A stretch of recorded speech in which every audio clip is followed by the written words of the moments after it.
देश में लोकसभा चुनाव के 4 चरण पूरे हो चुके हैं, जिसमें 379 सीटों पर मतदान हो चुका है। अब बारी 5वें चरण की है, जिसमें 8 राज्यों के 49 सीटों पर 20 मई को मतदान होगा। इसमें कई दिग्गजों की सीटों पर भी चुनाव होने हैं। इसके लिए एनडीए गठबंधन के नेताओं के साथ ही विपक्षी इंडिया गठबंधन के नेता पूरा जोर लगा रहे हैं। लोकसभा चुनाव का फैसला 4 जून को आएगा और इसी पर पेश है हमारी ये खास रिपोर्ट। 543 लोकसभा सीटों पर हो रहे चुनाव का आधा सफर अब तय हो चुका है। 4 चरणों में अभी तक 379 लोकसभा सीटों के लिए वोटिंग हो चुकी है।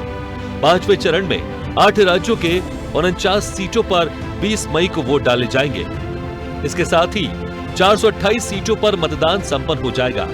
निर्वाचन आयोग के अनुसार 5वें चरण में 695 उम्मीदवार चुनाव मैदान में हैं। 5वें चरण में बिहार की 5, जम्मू कश्मीर की 1, महाराष्ट्र और यूपी की 13 लोकसभा सीटों पर मतदान होगा। इसके अलावा पश्चिम बंगाल की 7, झारखंड की 3 और ओडिशा की 5 सीटों पर भी वोटिंग होगी। इन सभी राज्यों में बीजेपी का मुकाबला क्षेत्रीय दलों से है।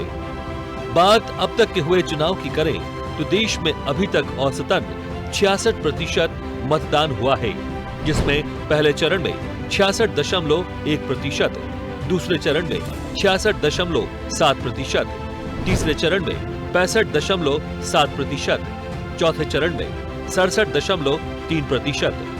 वोटों की आंकड़े की बात करें तो पिछले आम चुनावों से कम है, लेकिन अब 5वें चरण में लखनऊ में रक्षा मंत्री राजनाथ सिंह, अमेठी से स्मृति ईरानी, रायबरेली से राहुल गांधी, मुंबई उत्तर मध्य से उज्जवल निकम, मुंबई उत्तर से पीयूष गोयल, बिहार से सारण सीट से राजीव प्रताप रूढ़ी और रोहिणी आचार्य के भाग्य का फैसला होगा। बिहार की हाजीपुर सीट पर भी 20 को वोटिंग होगी, जहां से चिराग पासवान उम्मीदवार हैं। 5वें चरण की वोटिंग के दौरान लोगों की नजरें खास तौर पर महाराष्ट्र और उत्तर प्रदेश पर टिकी हुई है। महाराष्ट्र के 13 सीटों पर वोटिंग से राजनीतिक दलों का भविष्य तय होगा।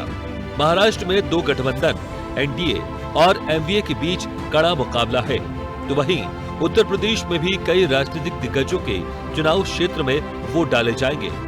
5वें चरण की बात करें तो इसमें 8 राज्य, 49 सीट, 20 मई को वोटिंग। यूपी की 14, महाराष्ट्र की 13, बिहार की 5, झारखंड की 3, ओडिशा की 5, पश्चिम बंगाल की 7, जम्मू कश्मीर की 1, लद्दाख की 1 सीट पर चुनाव। 5वें चरण के बाद 6वें चरण में 25 मई को 7 राज्य के 57 सीटों पर वोट डाले जाएंगे। इसके अलावा 7वें और अंतिम चरण का मतदान 1 जून को 8 राज्य की 57 सीटों पर कराया जाएगा। 6वें चरण की सीटों पर मतदान की बात करें तो 25 मई को 7 राज्यों की 57 सीटों पर होगी वोटिंग। बिहार में 8, हरियाणा में 10, झारखंड में 4, महाराष्ट्र में 13, ओडिशा से 6, उत्तर प्रदेश में 14, पश्चिम बंगाल में 8, दिल्ली में 7 सीटें हैं। तो वहीं 7वें चरण का मतदान 1 जून को होगा, जिसमें 8 राज्य, 57 सीट हैं।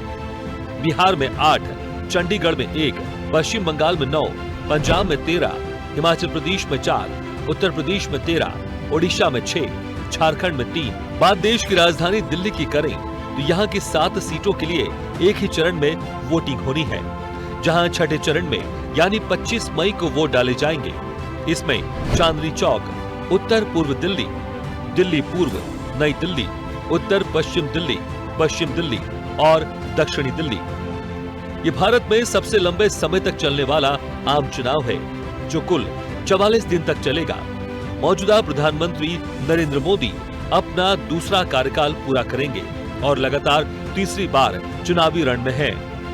बात अब तक के हुए 4 चरणों के चुनाव की करें तो प्रथम चरण 19 अप्रैल को 21 राज्यों के 102 सीटों पर मतदान हुआ। द्वितीय चरण में 26 अप्रैल को 12 राज्य के 88 सीटों पर मतदान हुआ। तृतीय चरण में 7 मई को 12 राज्य के 93 सीटों पर वोटिंग हुई। चौथे चरण में 13 मई को 10 राज्य के 96 सीटों पर मतदान हुआ। मतदान के बाद परिणाम की तारीख 4 जून को है। आपको बता दें कि लोकसभा का कार्यकाल 16 जून 2024 को समाप्त होने वाला है, जिससे पहले देश में नई सरकार का गठन होगा।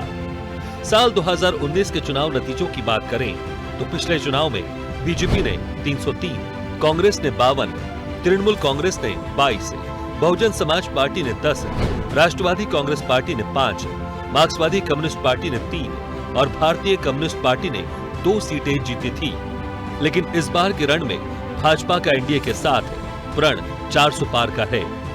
तो वहीं इंडिया गठबंधन भी नए रूप में अपने सहयोगियों के साथ पूरे दम के साथ मैदान में है। अब 4 जून को तय होगा कि जनता ने देश का नेतृत्व किसके हाथ में सौंपा है।